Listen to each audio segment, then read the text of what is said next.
Lagos, the nation's commercial capital. This is the News at 10. Live from Channels Television. Reporting tonight, Ijoma Onyato.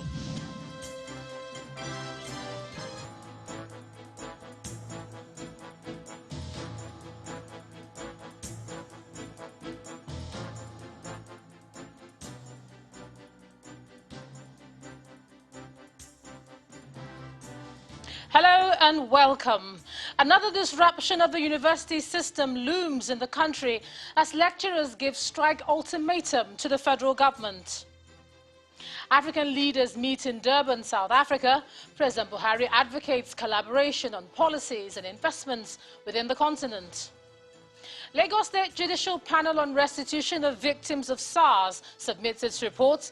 Governor Sanwo-Olu announces 4-member panel to produce white paper within 2 weeks. And the European Union may broaden sanctions on Belarus over migrant crisis. Plus, we'll have international news from our London studio.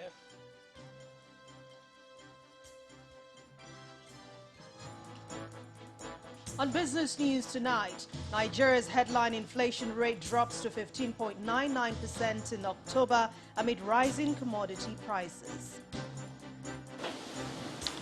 And on sports news tonight, Super Eagles captain Ahmed Musa says there will be no room for errors as Nigeria hosts Cape Verde in their final group game of the 2022 FIFA World Cup qualifiers in Lagos. And from Abuja, Chief Justice of the Federation calls on judges to restore public confidence in the judiciary. Dispense justice without fear or favor. The Vice President promises that the federal government will ensure full financial autonomy for the judiciary.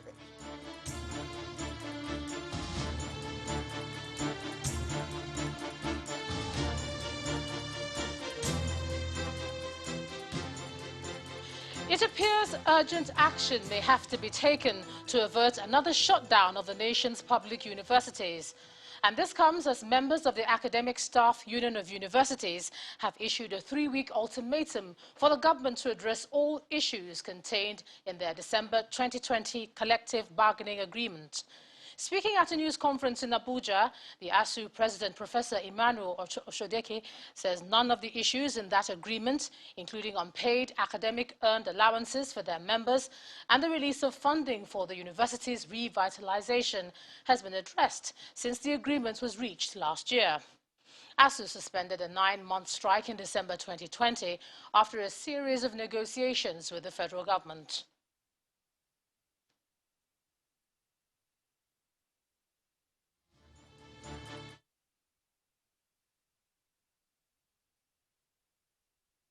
It will be 1 year since our union patriotically suspended the 9-month strike action occasioned by the federal government refusal to implement the 2009 agreement and the several MOU and MOA. You are all aware of this, that based on the agreement we reached the government in December 2020 and the promises they made, we suspended that strike.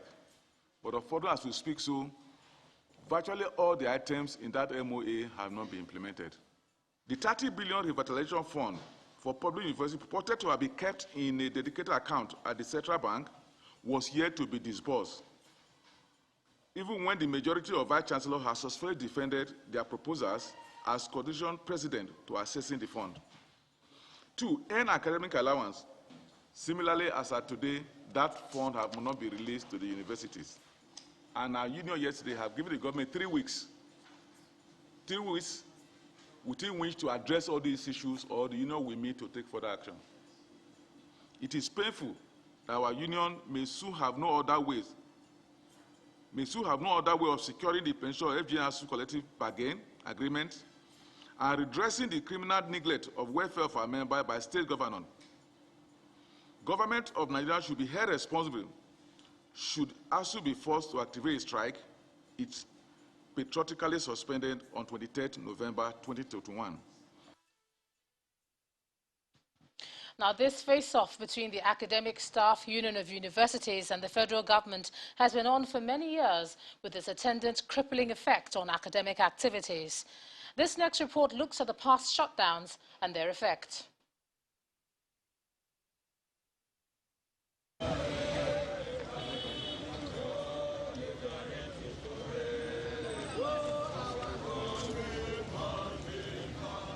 It seems an era without disruption of the education system is now an exception rather than the rule, because, just as it appeared the year would end without any incident, the Academic Staff Union of Universities, ASU, has dropped a familiar bombshell.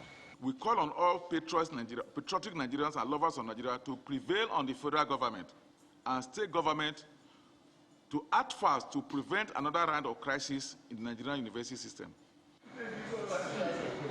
Since its inception in 1978, the Academic Staff Union of Universities, ASU, has interfaced with the federal government on issues relating to salaries and welfare of lecturers. But as it has been for many years, the meetings have more often ended up in a stalemate. And when this happens, the union takes to the streets in protest, and the universities ends up being shut.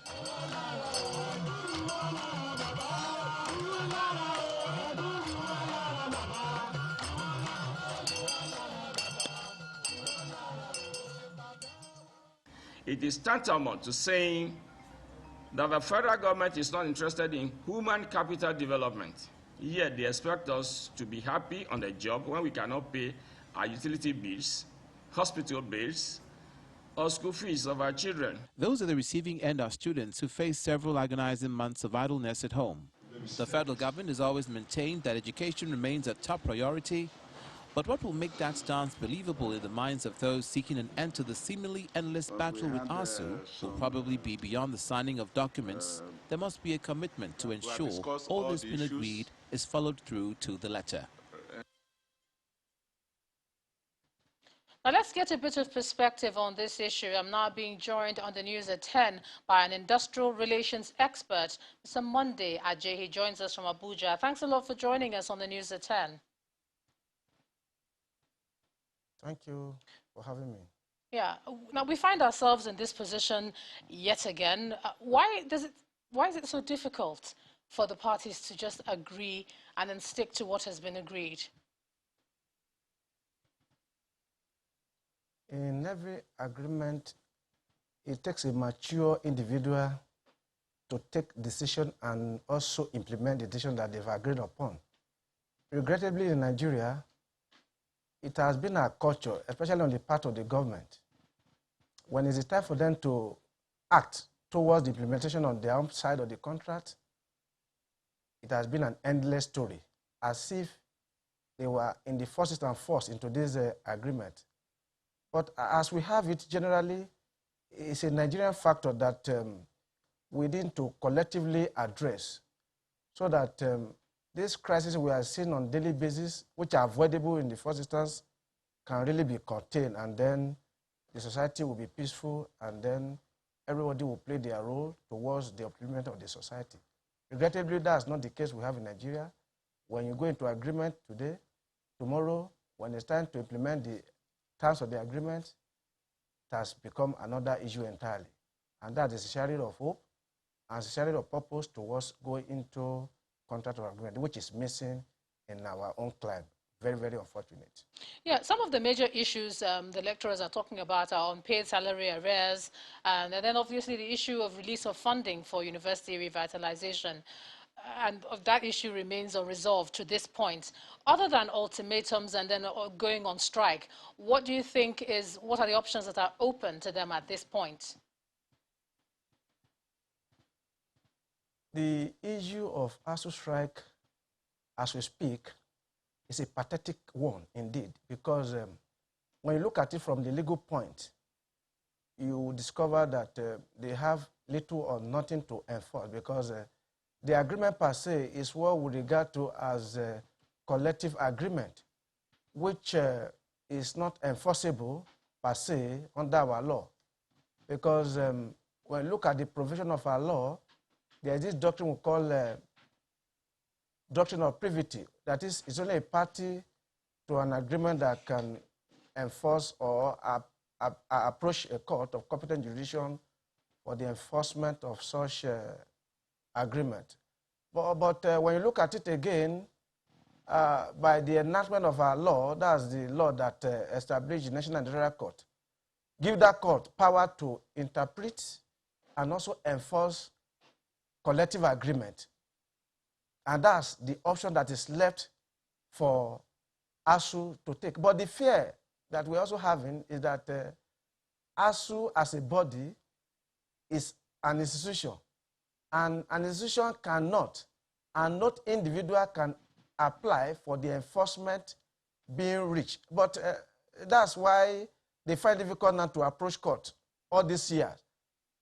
And when you look at the content of the agreement, which have not been meant to us to see practically, you will discover that at the time they are entering into this agreement, there is no intention to enforce any legal obligation.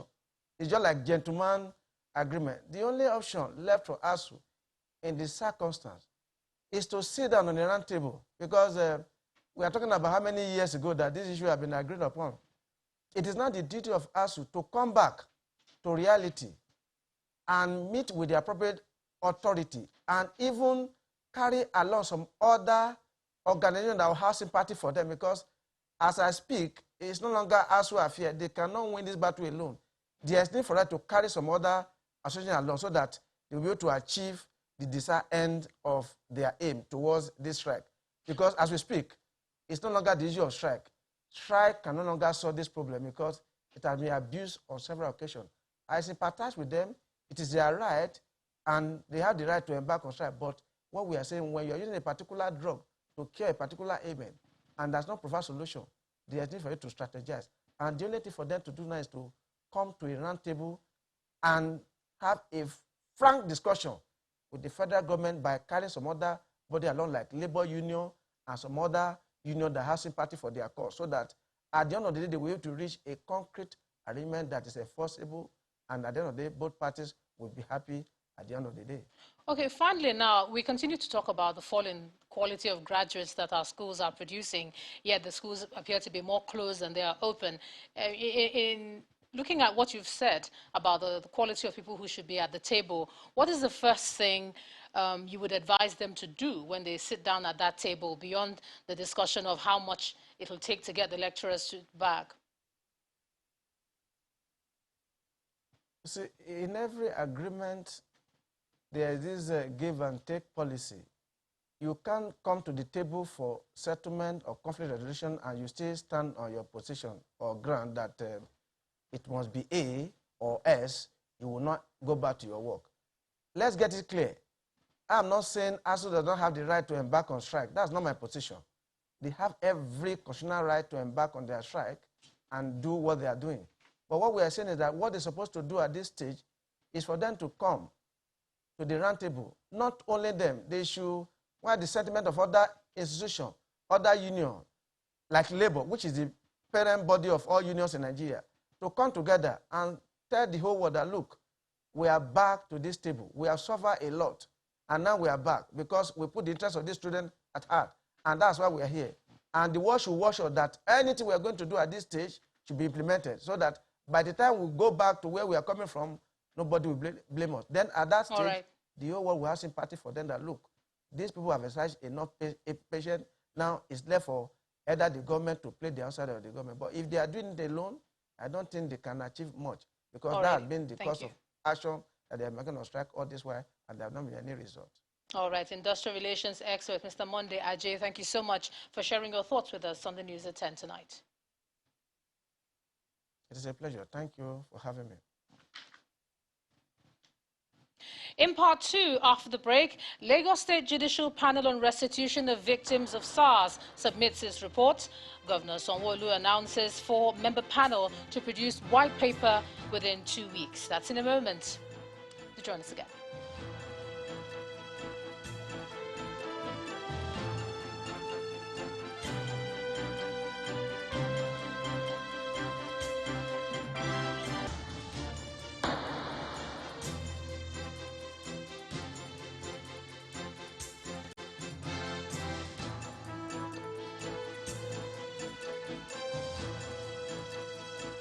Welcome back. If you've just joined us, you're watching the news at 10 on Channels Television, coming to you live from Lagos. A reminder of our top stories. Lecturers give strike ultimatum to federal government. African leaders meet in Durban, South Africa, hold discussions on the economic upliftment of the continent. President Muhammadu Buhari in attendance. Lagos State Judicial Panel on Restitution of Victims of SARS submits its report. Governor Sanwo-Olu announces 4-member panel to produce white paper within 2 weeks. And the European Union may broaden sanctions on Belarus over migrant crisis.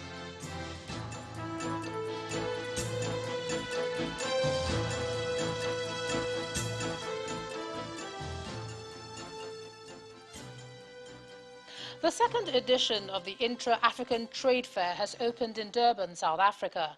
President Muhammadu Buhari, as well as several business leaders, are gracing the occasion, which is expected to attract participants from across the continent. Our correspondent Teniola Shobowale reports.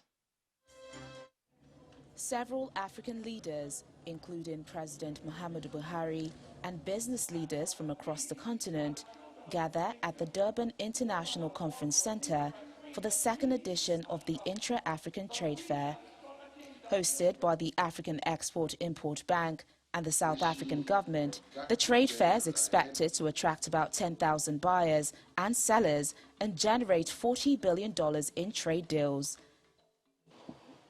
In his opening remarks, former Nigerian president and chairperson of the IATF 2021 Advisory Council, Chief Olusegun Obasanjo, highlights the importance of the event to the success of the Africa Continental Free Trade Area. The Intra-African Trade Fair is an important component in righting the wrongs of the past and breaking down borders. It is aimed at building bridges to help us achieve the ambitions of Agenda 2063. The Africa we want. For President Buhari, the country has made significant strides in the diversification of its economy by putting in place policies that support investment in key sectors. Nigeria has come to Durban in full force to actively participate in this very important trade fair. In the past 5 years, Nigeria has made significant strides towards the diversification of our economy from an oil revenue-dependent country to a nation with diverse revenue sources.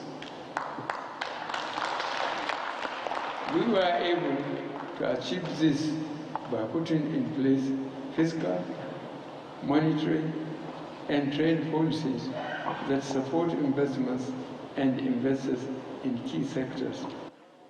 Meanwhile, a visit to the Nigerian pavilion, spearheaded by the Nigerian Export Promotion Council, showcases several traders from across the country. Exposure is key for business for them to transform. If you don't interact and you don't even see what is happening in the world, how do you export? And export is important for us. I say it, Nigerian economy must be export-led. To top the opening day off, a visit by President Buhari to examine the pavilion. Well, that visit from President Buhari to Nigeria's pavilion wraps up day one of the Intra-African Trade Fair. For the next 6 days, over 1,000 exhibitors from across Africa, about 100 from Nigeria, will be showcasing their goods and services with one clear message: Africa is ready for business. From Durban, South Africa, Teniola Shobowale for Channels Television News.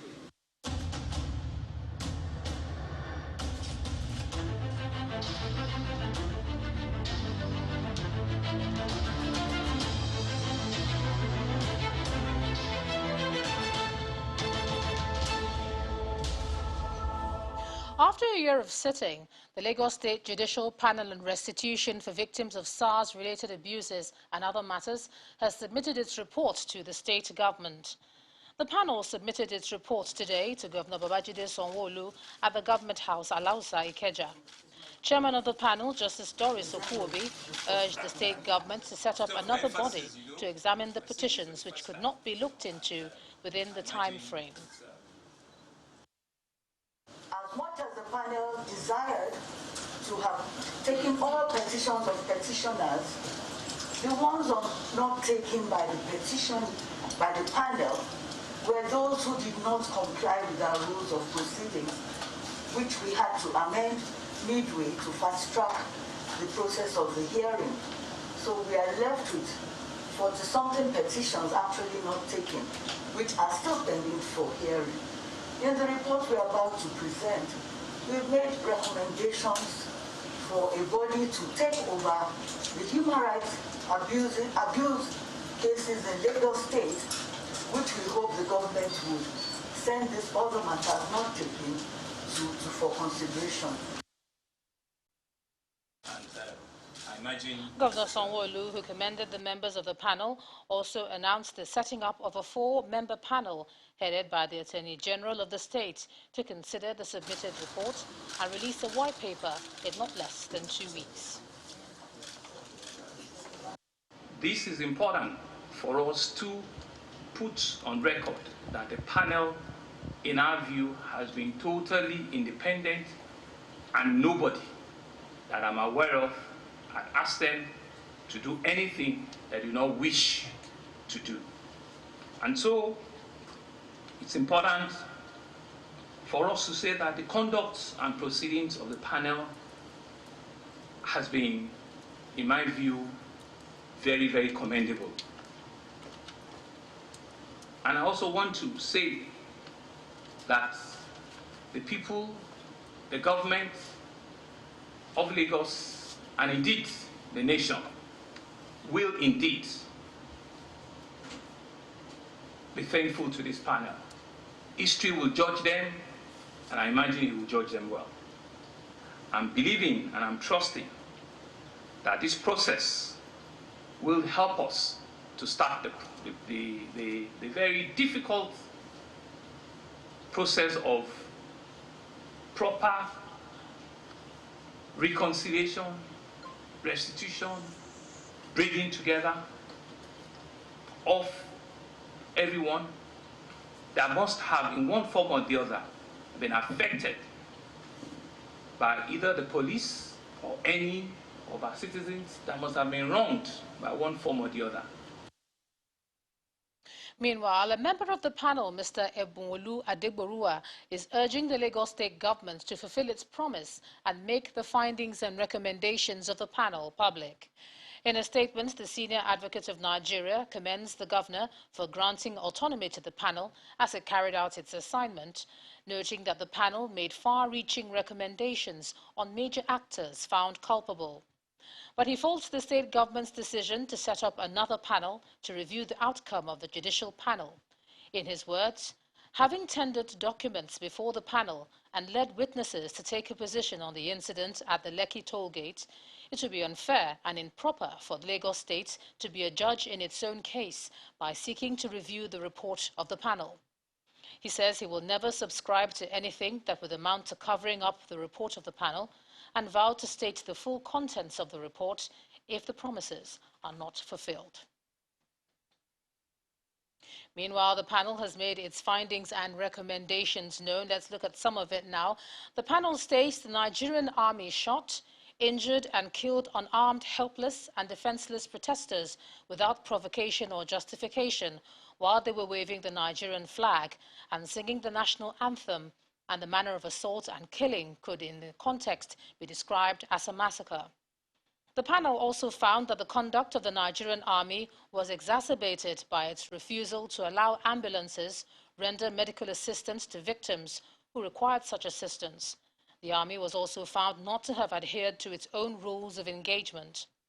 It recommends disciplinary action to Lieutenant Colonel S.O. Bello and Major General Godwin Umelo for refusing to honor the summons of the panel.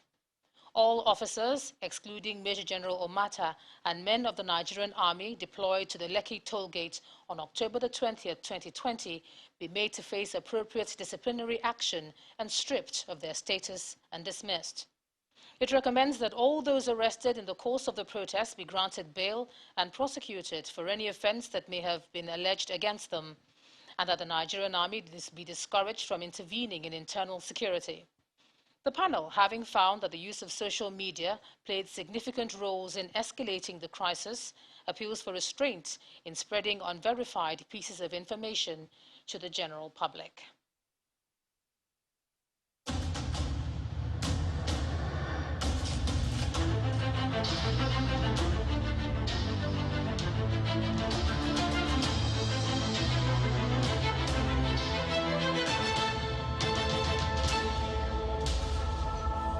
Let's cross over to Abuja now. Here's Gloria Umezuke.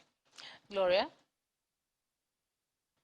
Hello, Ijoma. So good to see you. In Abuja, we begin with the judiciary, where the Chief Justice of Nigeria, Justice Tanko Muhammad, is asking judges of the superior and lower courts to rise to the challenge of restoring public confidence and dispense justice without fear or favor.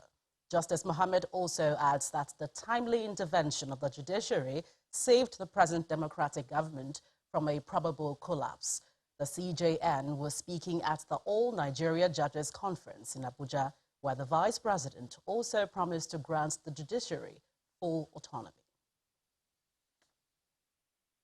Thank you very much. In this hall sits heads of superior courts across the country who have converged on Abuja for the biennial conference of Nigerian judges.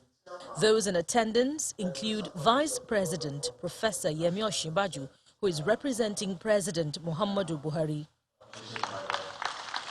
The administrator of the National Judicial Council leads the conversation here, which focuses on the promotion of judicial excellence in the administration of justice in the country. The scale of justice must be balanced as to ensure that Nigeria fulfills its true potential as the African giant. I believe that the conference will contribute in no small measure to promoting the role of judiciary as the side arm of government. While asking the judicial officers to rise to the challenge of restoring the public confidence by reducing the frequency of granting ex parte orders, the Chief Justice of Nigeria applauds the judiciary for saving the nation's democracy. He also calls for the independence of the judiciary. I aim to the fact that it may be difficult for the judiciary to be impartial and objective in a democracy where it remains financially tied to the executive. Majority of the heads of courts will go cap in hand to the governors to be begging for what is constitutionally due to them. The federal government, on its part, promises to ensure a financially independent judiciary, which is also free of interference. The judiciary must be independent from all forms of interference and must maintain the highest levels of responsiveness, professional standards, and integrity. We will continue to partner with you in ensuring that the judiciary is financially independent and effectively and sustainably retains a preeminent position in the quality of jurists manning our courts and the jurisprudence that develops from their collective premier reasoning. While the judges are hoping to uphold the tenets of the profession and their oath of allegiance and integrity, they'll be hoping that the challenges facing the judiciary, as stated by the Chief Justice of Nigeria, will be tackled by the federal government. When the News at 10 returns, Nigeria's headline inflation rate drops to 15.99% in October amid rising commodity prices. That's on Business News. Join us again.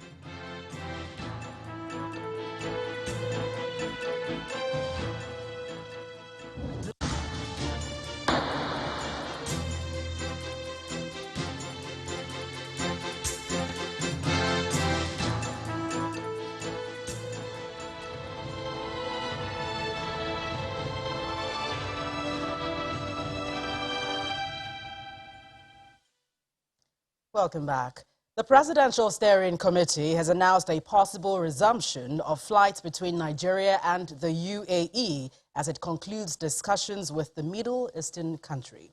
This is according to the National Incident Manager, Mr. Mokhtar Mohammed, during the briefing by the Presidential Steering Committee in Abuja, noting that all parties have agreed on the reviewed guidelines and to adhere to the conditions imposed by the UAE. He explained that Nigeria has succumbed to the conditions first proposed by the federal government and described as discriminatory to maintain harmony. Flights between both countries were suspended since March the 17th over disagreements relating to COVID-19 testing.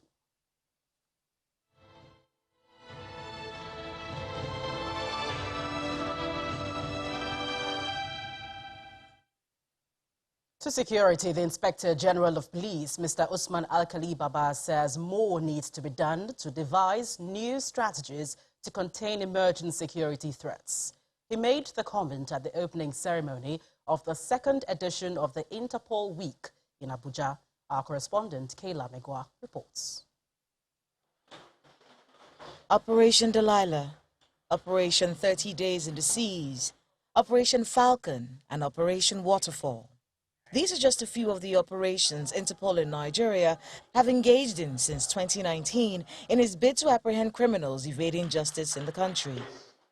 According to Nigeria's head of Interpol and the chairman of the Economic and Financial Crimes Commission, this Interpol week begins with the celebration of the apprehension and successful prosecution of one of Nigeria's high-profile fugitives, thanks to collaborations with Interpol. Fugitives were also extradited from Dubai and Niger Republic back to Nigeria to answer for their crime.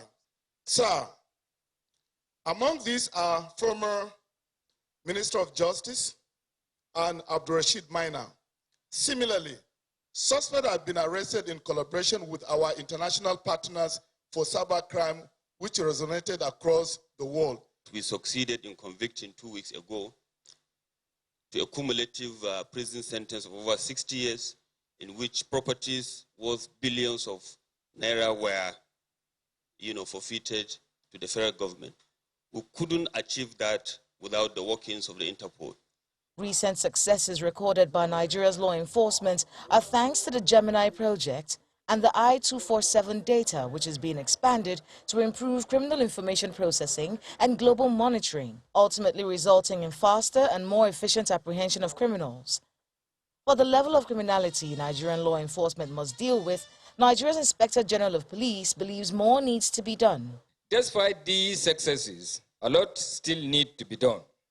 We need to keep up our collaborative efforts, devise new strategies, and build enduring partnership to contain current and emerging security challenges.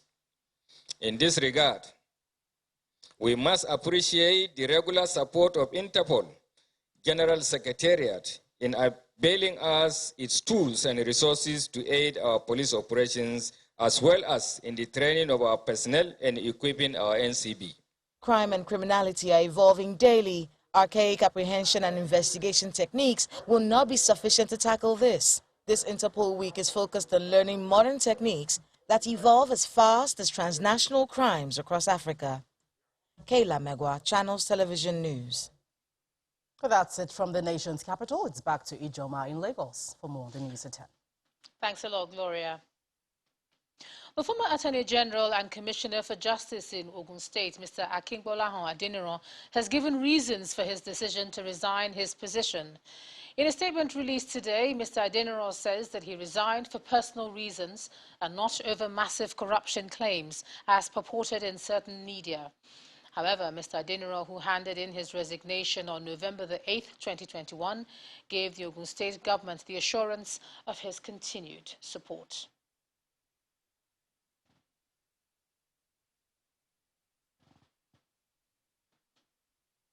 Let's take a look at some business news now, and here's Anne Wilder. Banking so easy, so simple. Dial *894# now to experience it. You first, First Bank.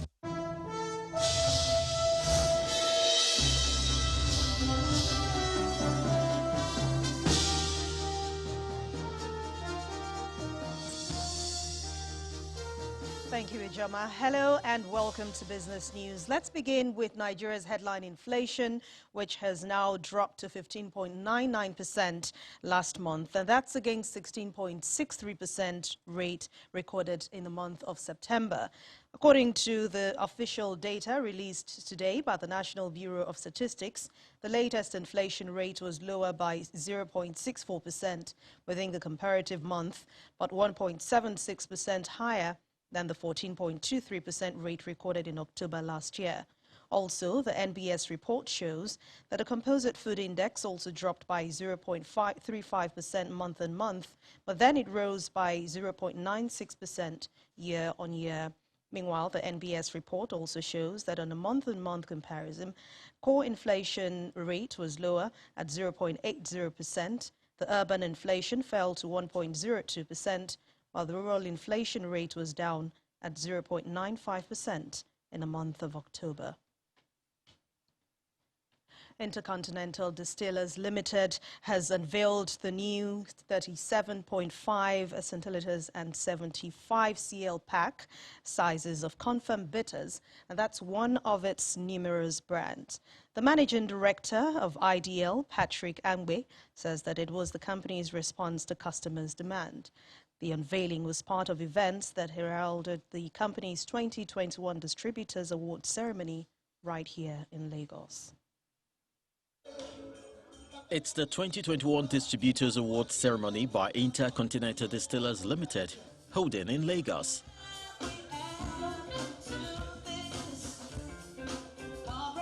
IDL is using the ceremony to celebrate distributors who have grown their brands over the years and have stayed loyal to. It is our belief and expectation that this event of today will motivate you even the more to take greater steps to improve on your volumes in the year 2022 and beyond.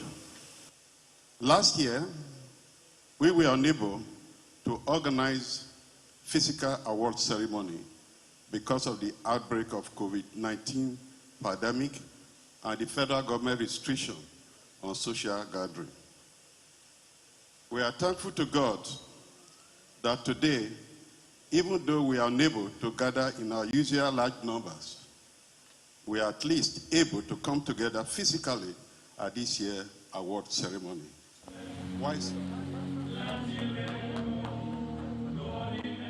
The event is providing Intercontinental Distillers Limited a platform to also unveil the new 37.5 and 75 cl pack sizes of one of its numerous brands, Confirmed Bitters, also known as Mr. Capable, after 4 years of its introduction to the Nigerian market.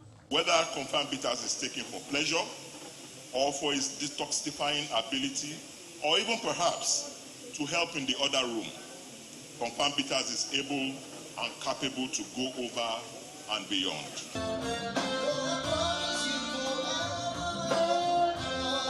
And the big moment to honor the distributors arrives. These have met certain targets for the year, and IDL is recognizing their efforts. Amongst them are 4 platinum awardees. The deal is done, and the management of Intercontinental Distillers Limited will hope these satisfied distributors will give the new improved Confirmed Bitters its pride of place amongst the wide array of wine and spirit from their stable.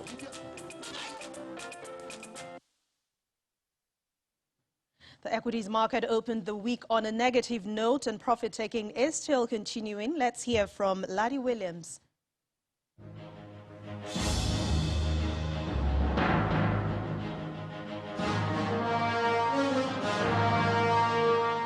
Hello and welcome to the Stock Market Report. Well, it appears the bear is making the first appearance for this week after dominating the last 3 trading sessions last week. The all-share index dipped marginally by 5 basis points, wiping about 12 billion from the market cap. Let's look at the activity chart for today. It's just deals in the green at 4,329, while volume and value are in the red, actually reverse of what happened last week. Qtix led the gainers counter, closing at 3 naira, while Veritas Capital led the losers counter to close at 21 kobo. Over to the sectoral performance now. We see consumer goods, oil and gas, both marginally up, while banking took a hit, down about 0.37%, with a strong pullback in the price of UBA stock there by 25 basis points. Well, it's the first trading day. Let's see how the week goes. And that's the stock market report. I'm Ladi Williams. It's back to you.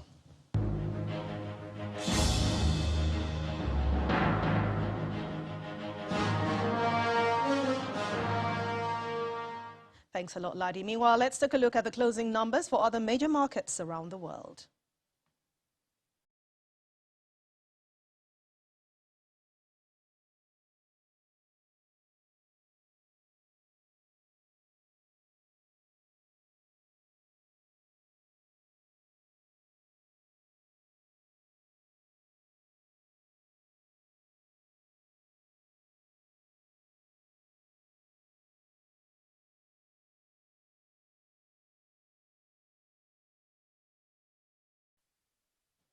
And that's Business News Tonight. Thank you for watching. I'm Anne Nwaodo. The rest of the news at 10 continues now with Ijoma.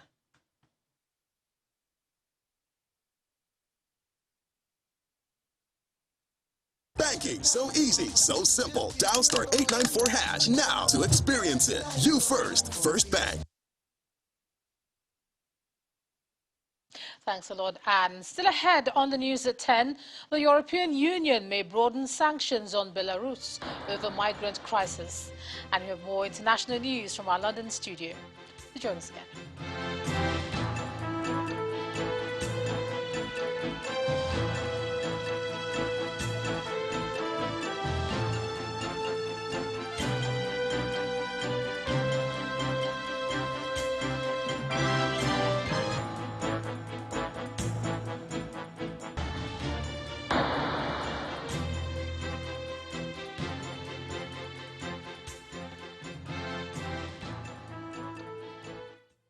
Welcome back. The EU's foreign policy chief, Josep Borrell, says ministers within the bloc have reached an agreement on a 5th round of sanctions in the Belarus migrant crisis. Here's Simon Pusey with more in Around the World in 5. Good evening and welcome to the Channel Studios here in London with your international news around the world in 5. The European Union says it will step up sanctions against Belarus and those closest to its leader in response to an escalating migrant crisis at its border with Poland. Video released earlier shows hundreds of migrants waiting at the Poland-Belarus border for crossing towards Europe. At least 2,000 people, including women and children, are now stuck at the Belarus-Poland border area in dire conditions. Other footage shows the now empty camps where the migrants have been staying for the past few days. The EU has accused Belarus of pushing migrants towards its eastern borders to undermine security, a charge it denies. Police presence has grown on the Polish side of the border. Over 8,000 people have tried to enter the bloc via Belarus this year, up sharply from just 150 last year. US President Joe Biden and Chinese President Xi Jinping have held a virtual summit as tensions between the two countries deepen. The competing superpowers surprised many last week by issuing a joint declaration to address climate change at talks in Glasgow. But the fact that China, trying to assert, understandably, a new role in the world as a world leader, not showing up, come on. But growing concerns of a military confrontation over Taiwan, cybersecurity, trade and nuclear non-proliferation are all subjects on the table. US journalist Danny Fenster has been released from prison in Myanmar after he was sentenced to 11 years in jail by a military court last week. The 37-year-old will be allowed to leave the country, a junta spokesman said. The managing editor of online site Frontier Myanmar was detained in May. He is one of dozens of journalists held since a military coup in February and was convicted of breaching immigration law, unlawful association and encouraging dissent against the military. It is not yet known how or why he was freed. Police have declared the explosion in a taxi outside a hospital in Liverpool on Sunday as a terrorist incident. Incredible security camera footage shows the moment the car exploded. The taxi driver has been hailed as a hero for apparently locking the doors of the cab moments before the blast. Named locally as David Perry, he can be seen running from the car to safety, suffering injuries that are not life-threatening. Soon after, the taxi catches fire, which rips through the vehicle. A person thought to have been holding the explosive device died at the scene. Detectives have arrested 4 people in relation to the incident. Libya's military prosecutor has asked the electoral body to halt processing the paperwork for the presidential candidacy of Saif al-Islam Gaddafi, the son of the country's late ruler Muammar Gaddafi. It comes after Mr. Gaddafi submitted documents as a presidential candidate in the elections set for next month. Mohamed Garouda warned that the commission would be held responsible if the processing of the paperwork was not halted. He also asked that the paperwork for warlord Khalifa Haftar, who is also seeking the presidency, be suspended.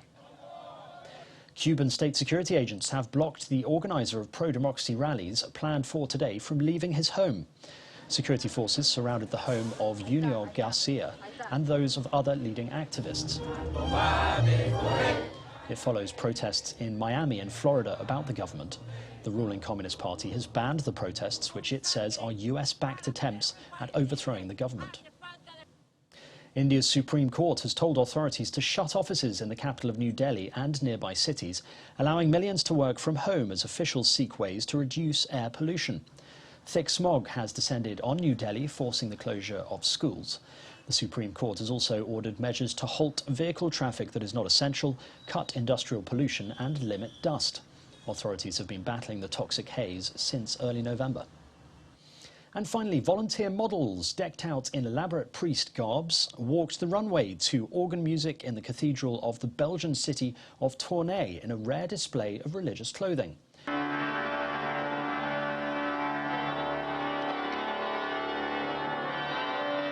During the show, models presented the clothes, which showed the evolution of gowns from the 17th century to the 21st century to an audience of around 100 people. The cathedral catwalk marked the first time in 50 years the garments had been shown to the public. And that's your international news around the world in 5. Now back to the Channel studios in Lagos. And now to sports. Super Eagles captain Ahmed Musa says his teammates are not about to allow opportunity of being at Qatar 2022 slip them by when they play the Blue Sharks of Cape Verde in their final group game in Lagos on Tuesday. After 5 matches in Group C, the 3-time African champions need just a point to advance to the qualifier playoff in March 2022.